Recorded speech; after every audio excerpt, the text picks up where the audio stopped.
Good morning, everybody. It's a dog with you, H. Weber, with another edition of Weber This Week here on FingerLakes1.com. Today, a friend of mine, a great business owner, Sal Franzone, is in the house. The owner of Ciccino's. Will be talking about his business and a whole lot more. And we'll even be talking about some sports at the break. And I might add, a lot of controversy about that Dallas game yesterday. And, you know, I've only got one good eye, as I always told you. I had that injury when I was 7. Let me tell you something, folks. I hate to tell you this. Dez Bryant did not have total control of that football upon impact of the ground. End of story. I know it's a dumb rule. Jimmy and myself have been talking about it, but it is the rule. So suck it up. You lost, and on goes the playoffs. Of course, the Final Four this coming Sunday. We'll talk more about that. Without further ado, it's always good to bring in a guy that I see quite often as I frequent his restaurant along with my wife, Mary. Sal Franzone. Sal, thanks for coming in. Hey, my pleasure, dog. Thank you very much. Thanks to Jim for asking me to be on the show. Oh, I've had you targeted for some time. Sal, let's talk about your background for the viewers that may not know you. They come to your restaurant to see you running around in the kitchen area and the dining room area, making sure everything is running smooth. Give us your background as far as where you were born, where you went to school, and how you ended up in this area. Well, I grew up, I was born and raised in Auburn, New York. I graduated from Auburn High School, class of 92. I then went to college at Q Community College and achieved my associate's in math science degree. Upon receiving my degree, I was a transfer student, and I transferred to St. John Fisher, and I was in a pre-med program there. And meanwhile, being in the pre-med program, I was working in a restaurant, Pizzeria, some local ones, and I, after once the first semester of being away at school, I decided that I wanted to pursue a career in restaurant business, in the pizzeria restaurant business. That's quite a switch. Yeah, it is quite a switch. But you know, since 1996, when I got into business, you know, it's been as you guys would say, balls to the walls ever since. You know what I mean? It's been a fruitful and prosperous career. First it started off as a hobby, and then it turned into a passion, and then here we are today. Yes, you are. And I tell the story, and of course, you have a family. Your wife, I know your wife from a good friend of mine, her stepdad, Mike Ferrandino, a good friend of mine years ago, along with his brother Joe. And you have how many children? I have 3 children. 3 children. My oldest is Caitlin. She's 19. I have Salvatore, which is 13, and Nico, which is 9. Now, does any of them work a little part-time at the store? Caitlin does. Yeah, she's one of the servers. She's on the floor. Excellent. You know, she's part-time. She's going to college. She's finishing up her second year at Q Community College, and she has aspirations to transfer to Upstate Medical. Now, I shared the story with you when so you decided to embark into a restaurant scenario. Why Ciccino's, and why did you pick that location? Did you have a feeling that might go in Waterloo? I originally in 1992, while I was attending college, I worked here locally. Today it's called Avicoli's, but years ago it was called Gino and Joe's. Okay, sure. And after about 6 months of working at Gino and Joe's, I left there and went to work for a friend of mine in Auburn, and all while still in school. And I knew what type of market, what kind of area and people, lived in the area and so forth. So when it came time to say, I like to get into the business, I did a lot of traveling. I probably put over 800 miles on the car just traveling. Wow. I liked 5 and 20 because it, Yep. it appealed to me. It's Traffic. frequently traveled, Sure. And so forth. So, I started in Auburn. I traveled east, as far as Utica, or that direction, and then coming this way, I traveled as far as Rochester and so forth, all on 5 and 20. I passed through downtown Waterloo in my travels, and one day this building that was for sale at the time, Vern Sessler Right. Sr. owned it. And I liked the look of it. I liked the appeal of it. It had a parking lot. It was in downtown, mainstream, small city Waterloo, Right. or small town Waterloo, as you would say. And it definitely stood out to me. So after a certain period of time and negotiations, and the sale price and this and that, we purchased the building with the help of my parents at the time. They purchased the premises, and I opened the business. And then later on down the road, I bought the real estate from them. And one of the keys, of course, that we talked about, I was getting my hair cut and saw you under construction expanding it in 2004. You bought the house next to you to allow you to get more parking, which obviously you need. Yes, yes. And so that was a brilliant move on your part. Yeah, that was key. We basically, when we opened in 1996, we opened as a takeout pizzeria, restaurant in the sense of, limited service. And as time went on, we listened to the customers and people, and and what they wanted, what they needed, and that's when we decided to add on, the dining room, which basically went from a capacity of about 70 people and we doubled our capacity to about 150. And of course, keep in mind, Sal showed me around. Sal Franzone, our special guest this morning.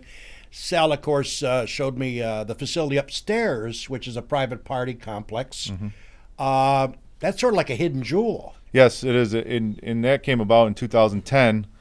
We had a long-standing tenant, a fitness center that was up there. Right. It was there before we even purchased the real estate in 1996, and it was a staple of the community. But as time went on, the demand for that facility, diminished, and when they decided to leave, we weighed our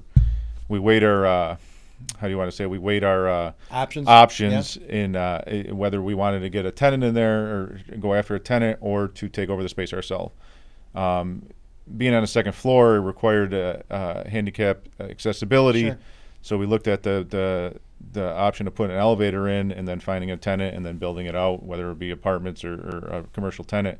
And then when we took a look at it, we just said, well, if we're going to be doing all this work, we might as well just try to take advantage of it ourselves. So that's when we decided to open up the banquet room up on the second floor. Well, it's certainly a very nice facility. You should give me a tour one day of it, and it holds how many folks upstairs? Maximum occupancy is roughly 130, depending on the service style that we offer, or the customer chooses. But it's private. It has bathrooms. It has elevator. It has everything. So it's standalone. So you don't have to intermingle with the first floor. So the privacy is there, and it's key. Now, I've had a series of questions I was thinking about asking you, and the next question would be, you hear about New York State, Sal, you hear about Governor Cuomo presently, and you hear about not being friendly to local business or small businesses, too many regulations, too many taxes. What's your view on that? Are you satisfied, or does it concern you where New York State is going? Because a lot of people brag about how great the state is doing for small businesses, and other people say, no, it's not great. There's still too many regulations, too many taxes, too many charges. What's your opinion on that? You obviously own the business. Well, we live in New York State, right? As in any other state, legislation changes. Yep. We have taken advantage of the programs that New York State has set forth. Our Geneva expansion in 2006 when we opened up, we were part of the Empire Zone development. Okay. So we did take advantage of the tax credits and the funding that was available through that and the local the BID that Geneva has. So I can't say we haven't reaped the benefits. Sure. Those have now sunsetted. Right. And there's new programs out there which we haven't sought after. So, to be honest with you, we have reaped the benefits, but have they diminished? I'm not sure because I haven't looked into them as of recently. So you're not obviously having an issue with the unbelievable amount of paperwork and the regulations that New York State, according to a lot of people, say is part of the life here. Yeah, I mean, the burden is on me. Yeah. I'm the HR. I'm the everything funnels through my office, and as the time goes on, I say I need a bigger office because all this paperwork piles up. So years ago, when I got into business and running a restaurant, it's not simply running a restaurant; it's running a business nowadays, and you got to keep up with the times. But it is a burden. I just saw the other day online though that the annual wage report or the annual wage verification and so forth. I think the governor did pass that they don't have to do it. They don't have to sign it by February 1st. We have to renew it by February 1st, which is a good thing too because we just went through with the minimum wage increase, and I had a whole slew of employees that had to sign and had to give notification to that. I would have to turn around and do it a month later, for no apparent reason at all. But I think that he did sign that into law where it's not required anymore. So let's talk about the minimum wage affecting you. Obviously, you're paying your employees more money. Yes. Big issue for you, or were you prepared for it? The first year with the increase, it was really nominal. But this year we took a big increase, 75 cents per hour. Sure. In the restaurant business is primarily minimum wage. Right. The only benefit is this year. the benefit over the course of the 3 years, that the sub minimum hasn't risen for servers and so forth, for delivery drivers and stuff like that. So there is a little reprieve on that, because primarily their income is tipped income from the patrons and so forth. So right. they but that I was reading the other day that is inevitable. They're looking to raise that too. So it is a burden, but you adjust. I always said to somebody, I always say 20 years ago when we opened, a pizza would be under $10. I go, one day it's going to be $50. It's going to be, but we're not there yet. But a pizza you think is a fairly inexpensive item to eat. It's going to get up there. Just it's that inflation and times. Sal Franzone, our special guest this morning at Weber This Week. And, of course, Sal, having been at your facility many times, we try to come up as much as we can. One thing I noticed, and I've always been thankful that owners like yourself and your staff, you are very visual. People see you walking around, and you're not doing that just for show. Mm-hmm. You're making sure everybody's taken care of at the ultimate degree, because I think I know you, and I think you have a philosophy where everybody who comes in your establishment, whether it be the Waterloo store of 19 years of heritage or the one in Geneva when you opened that up in 2006. So that's going on 9 years. I wouldn't be lying if I said you are concerned about every single patron who walks in your restaurants. Oh, yes. You want to make them happy. Yeah. That's the game. 25% of the battle is getting the product out of the customer. 75% of the battle is making sure that the customer is happy and well serviced. Mm-hmm. I mean, service industry. We're here to accommodate. When somebody comes out to eat, they want to step away from that life, that life for at least a time being, and get catered to, served, and 100% of the attention's got to be on them at all times, whether it be, in my philosophy, is whether it be there, or they're taking it out. When they come in to pick it up. One thing's obvious, too, is you have servers that have been with you quite a few years. Yes. Same faces, which is a good thing. Yes. It is. They're doing a good job for you. We have very low turnover. The customers are happy, that we're happy, the employees are they're happy. And that's key, because if you're a customer coming in, sure, and you say you come in every couple of weeks, right, and you see a lot of turnover, it makes you wonder what's going on behind the scenes and why there's this much turnover. What type of place is this to work?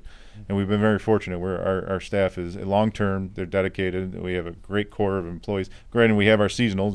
We have our college students that come and go. As they go away to school and then come back. But our core crew are both our locations. They have a core crew, and it's great staff.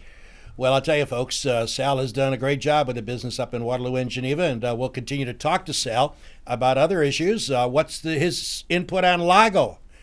More people coming to the area. Lago's going to bring a lot of folks here. What's his opinion about Waterloo, New York, relative to some of the businesses closing up in Waterloo? A lot of development ideas on the board.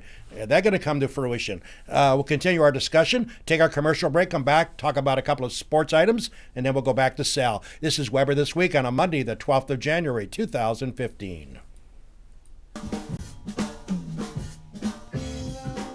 Cayuga Lake National Bank. Bill Ryan and his team for all of your banking needs. Offices in Union Springs and Aurora. A fine sponsor of this show for over 30 years. DA Liquors, Seneca Falls. Amy Padula and her great team will find that right spirit for you every time. Tell Amy the dog sent you. Steve Wadhams, Wadhams Enterprises, your employer of choice. Proud supporter of this show and local athletics. Bob and Leslie Oman, owners of the Oman Theater, in Lions as well as the Newark Pilots, a minor league baseball team with a major league ballpark. SenecaFallsCountryClub.com, awesome 18-hole layout, offering a 12-month payment plan. Wilson Press, WPress.com, Seneca Falls. Rich Ricky, my good friend, and his team can handle all of your printing and mailing needs. We're back here on the Weber This Week show. The dog with you. Hope you had a good weekend. Forecast not too bad. A little chilly next couple of days, but no storms in the future that I could see anyways. And I was telling Sal, that's what I look for every day, the 7-day forecast. Even though Sal and myself know that the 7-day forecast could change dramatically. But no major storms. We're talking 33 by Friday. So that's like a 70 right this time of the year. So hang in there. Spring is just around the corner. Hey, by the way, Sal and Jimmy. Jimmy, first off, bad news about the Orange. They won last night against Florida State as expected. But you tell me that McCullough got injured, and that certainly is not good news for the Orange. Yeah, he hurt his knee. We're going to find out this morning, but it didn't look good. Looked like we might be without him potentially for the year. He hasn't been too productive, and we did win pretty handily even in his absence. We played good, but it would create depth issues and a team that's already kind of thin up front. Yeah. So, but what are you going to do? Hey, you play with what you got. Well, of course, I'm sure Sal and Jimmy and myself and a lot of the folks checking out this morning they got their timer set for tonight at 8:30. It's the national championship of college football. We've been waiting for a playoff for years and years and years and years. They finally got us one and only got 4 teams involved. But, hey, the Ducks of Oregon take on Ohio State Buckeyes, 8:30. The game will last 3 hours. The commercials will last 2 hours and 40 minutes. Yeah. They'll be pounding those commercials. ESPN will have the coverage tonight. The odds makers have dropped that line. I always go by Las Vegas because that's where, as Sal knows and all of us know, that whoever have visited Vegas or reads about Vegas, they don't build those billion-dollar casinos on winners. The line opened at 7.5. Oregon was 7.5-point favorite, which all the big billions of dollars will be gambled, obviously, today, leading up to game time tonight. That opened up at 7.5 points, which meant Oregon had to win by 8 for you to win. Today, it's 4.5. So it's dropped 3 points, which is unheard of on the betting line. So a lot of Ohio State money around the world going into Vegas. So and they're basing that on Urban Meyer's ability to prepare for a team. It's going to be interesting. I think this is why that money's shifting. A lot of faith in Urban Meyer when you give him this long to prepare for another team. Yep. But I still like Oregon, I think. So Oregon is a 4.5-point favorite right as of this morning. I checked it before I came to do the show, and that is the betting line. And that may fluctuate 0.5 point till game time, but a lot of money coming in on Ohio State. Game time, 8:30 tonight, ESPN. So go to Sal's place, have yourself a cold beer, have some wings, have a little pasta, check out some of the football action. I'm sure Sal will have it on. Yeah, definitely. And by the way, speaking of having it on, we're down to the Final Four. It doesn't get any better than this in the NFL. I think next Sunday is probably one of the top 3 sporting days that I, who live in a man cave, really relish. Now, if you're married or got a girlfriend or a significant other and she wants to go roller skating on Sunday at 3 o'clock, not. If she wants to go to the mall, not. If she wants to drag you to go to dinner, not. This is man cave week. This is Sunday, starting at 3. Folks, it don't get any better than this. I know the women are probably checking me out, so want to hatchet me when I leave the studio. You know, Doug, there's a lot of women football fans. Yeah, there are. There's a lot that aren't, though. Female. Yeah, there's a lot that aren't. That's true. My wife, Mary, who's lived with me for God only knows how many centuries, she'd rather go to the outlet than watch football. Trust me. But again, get ready. It's going to be nothing like it. First game, Green Bay at Seattle.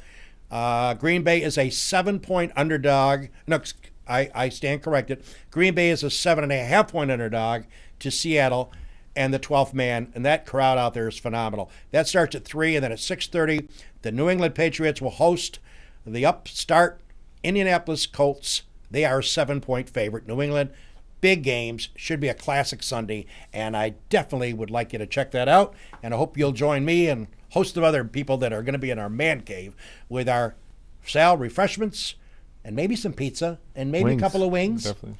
And maybe a little Cheez-Its. But we're going to have a good time on Sunday. Hey, by the way, let's send out get well wishes, Jimmy, to our buddy, our broadcast partner, Dave Barnick. The mouth of the South. Yeah, who I had the proud distinction back in the WSFW days of hiring that guy. I tell the story because when he came in to help us do sports, I was looking for somebody that had talent, which Dave has, and I want a guy that's bigger because they were chasing me around because of all these commentaries, and I might have gotten beaten up a little bit, so I needed a guy who had intimidating size, and Dave Barnick is a big guy. He wouldn't hurt a flea, though. So that's why Dave Barnick was hired, but as we all know, Dave has got a lot of superb talent, and he just had back surgery at Rochester General. I've been emailing him the last couple of days. He's supposed to be home, and he said it went well, and kudos to Dave, and I've been on his case for months to get that done, and he's finally done it. Yeah, I'm glad to see that he's on the other side of that. He's been having some back issues that come and go. Sometimes it would be bad enough he couldn't do anything, and other times it would be okay where he just have a little pain. And so that would make him think, oh, maybe I'll hold off. But I'm glad he did this and got it behind him. Well, I chewed him out because I was heading for a the famous roller derby broadcast in Lyons that we did a few weeks ago, or maybe a couple months ago, and now time flies by. And David came from the car with me into the community center in Lyons, New York, and he looked like the Hunchback of Notre Dame. And I'll tell you what, I was in pain watching him walk. I said, you got to do something. And of course, he kept putting it off, so we finally got it done. So we wish Dave Barnick the best of luck. We're talking to Sal Franzone, of course, the owner of Ciccino's up in Waterloo, which has done a phenomenal job over the years, has done a great job. I can speak loud and clear, having been a fairly regular customer with my wife Mary and our family. Sal, the Waterloo situation doesn't look really wonderful as you look down the street from your location. Our famous Nugent's Hardware has got 135 years of history. Could not be saved, had to go out of business. The Green Apple restaurant I saw has closed. A lot of development ideas on the board or on the paper. Yeah, there is a plan. Okay. I sit on the Waterloo steering committee, town steering or village steering committee, and there is a plan, and we're sitting down to finalize and put the plan in motion. There's a group of us that was formed back in the fall. That they asked certain business and local residents to be on to get the input back to the village officials on what direction the village and the town wants to go in. There's a gentleman named Lee Bieber from Brooklyn that has bought up a bunch of real estate with his managing agent being David Young from the real estate there located in a corner of Route 96 and 5 and 20. And they're currently remodeling one of the spaces across from us. They want to open up a burger / brewery. I'm not sure what the name is going to be as of yet, but there is a plan set in motion, and there's big plans. They want to renovate the third floors of the buildings, the block that the Nugent hardware store was in, and renovate them into some very nice apartments to attract people to the downtown or to the small downtown setting to inhabit, and which in turn, the philosophy is, you bring people downtown, which are living, they're going to patronize the local businesses downstairs. Downstairs. So you're happy about the future? I am. You do see a lot of spaces, but there's a plan to try to draw people back to the small town. It's tough, years ago, the small towns thrived, and people lived downtown, and not just here but everywhere, and people kind of, there's an exodus from that. There was an exodus from that, but I think it's going to come back. The trend is to come back, and Lee's a nice guy. I've met him. I've talked to him. He's very down to earth person, and I wish him the best of luck. There's also the talk about the downtown. They're restriping the street from a 4-lane to a 2-lane, and creating some bike paths and so forth. In agreement, we do need to do something to slow down the traffic for people to see what's going on in the areas they drive through. Blowing through town 40 miles an hour doesn't give you much time to see, and draw attention to signage or what so forth. So I think it's going to be a plus, a very positive thing that's happening. And of course, the big news: Lago Casino, a couple of miles from your business. Yep. Positive for you? Yes, it is very positive. I'm a proponent of it. I along with the Chamber of Commerce. A draw to this area, is a plus for everybody. It's on the thruway. To get people to come off the thruway, to stay. To patronize them, to get off the premises, come down to the wineries, come right by our front doorstep. I think it's a plus. It's a draw in the gateway. As they say, they wanted to establish and further the gateway to the Finger Lakes. This is the jewel of the Finger Lakes here. You got two lakes situated between two lakes. Beautiful area, And of course, the Sessler people are talking about a development they have in mind. Yes, with the Lago license being issued soon. So a lot of things happening. It is. It's a lot of positive things happening, which is good. Well, as I've always, I worked part-time, as you know, at the Thruway as a collector and had some fun out there. I no longer work there, and thank God. But all seriousness, I know they got plans on infrastructure and how they're going to do the roads. They got to do something because I have a hard time sometimes. I go see my friend out at the McGee Diner and have a little breakfast, and Gary, and even now there are days where you got to kind of wait those trucks are coming by, and those cars are coming by, and it's January, and I'm thinking, oh my, what's going to happen with the casino a 3-iron away down the road a bit? How are we ever going to get out? I mean, they're going to work on, obviously, those issues, but they got to grasp them because, I don't know, you got to move traffic, as you know. Oh, yeah. And I think the state's definitely got a plan for it. I do, too. I think they were talking about the expansion of the throughway toll, into more toll passages, if you would say. Oh, they need, because right now we only have 2 out there in Waterloo, 2 to collect money. And it'll be interesting. A lot of positive things happening, a lot of things that are working for the benefit of Seneca County. And I give kudos to Bob Heisen, who did not get reelected. He did not want to run again, according to Bob, as chairman of the Board of Supervisors, but he sniffed it out. And with Tom Wilmot, as we all know, it's now becoming a practicality, and it's going to happen. Right now, they're waiting for the issuance, Jim, of the license, but they're down there with bulldozers right now moving dirt.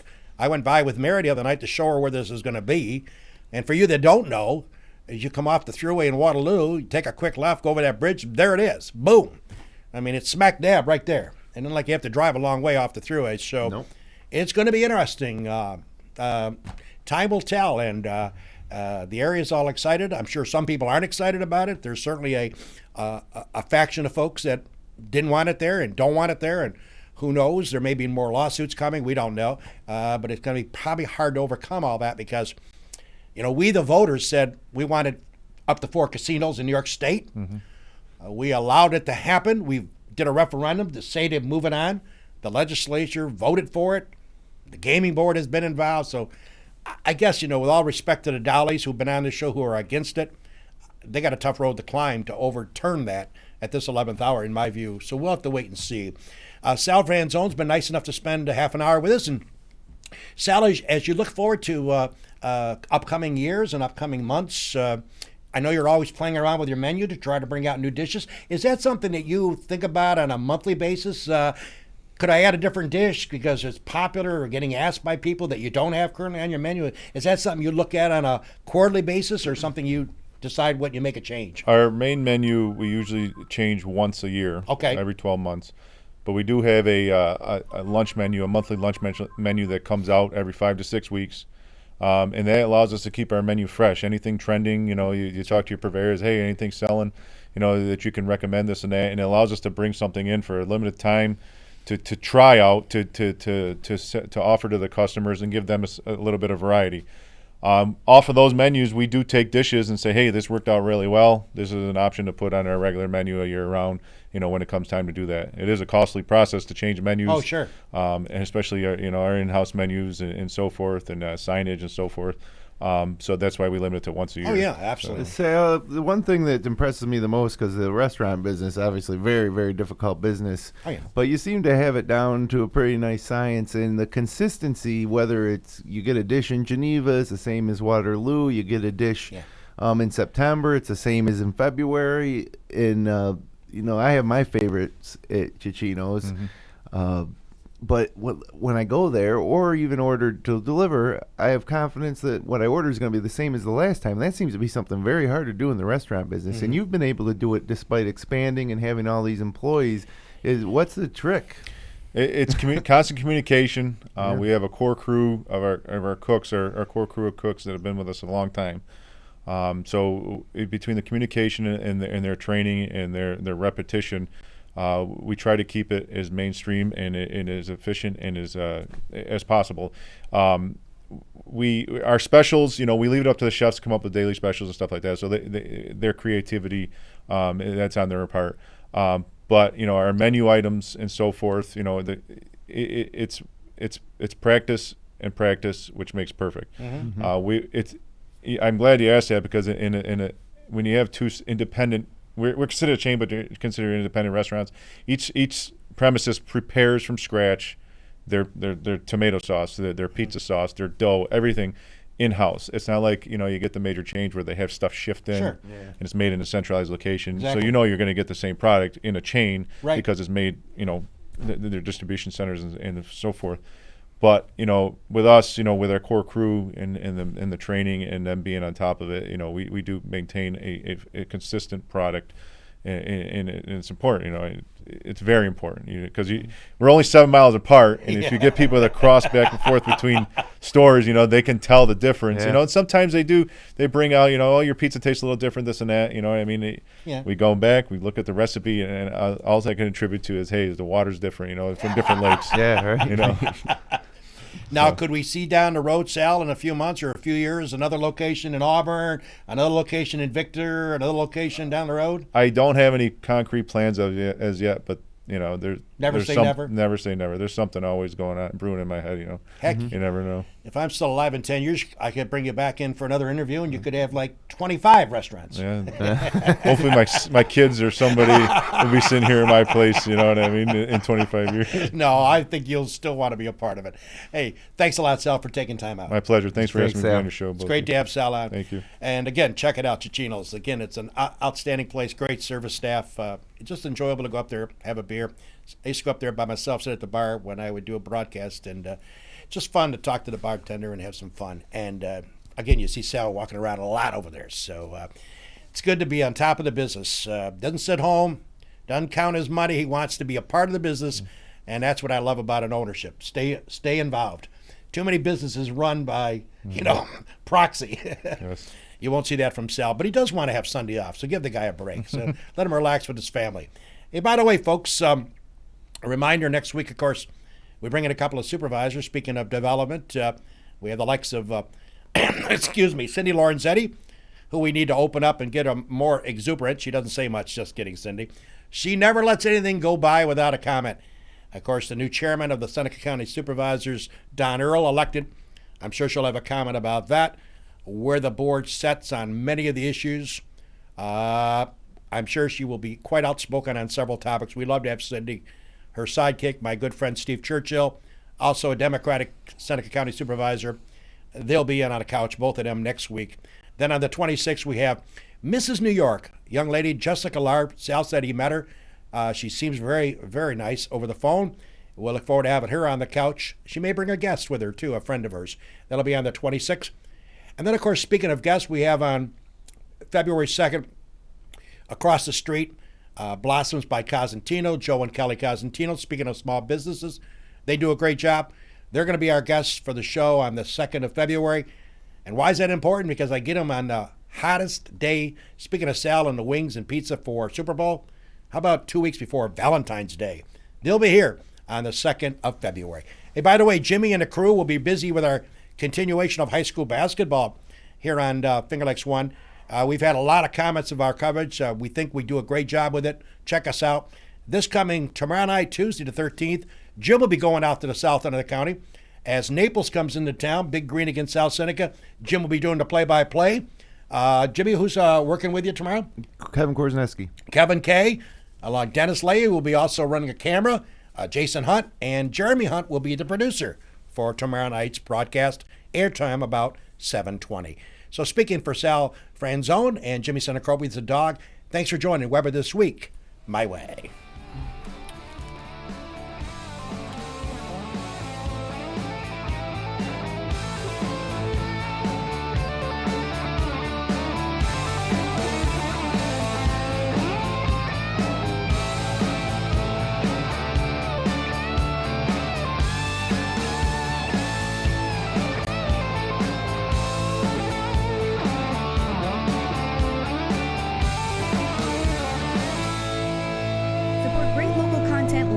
By becoming a patron of FingerLakes1.com. Visit patreon.com/FL1.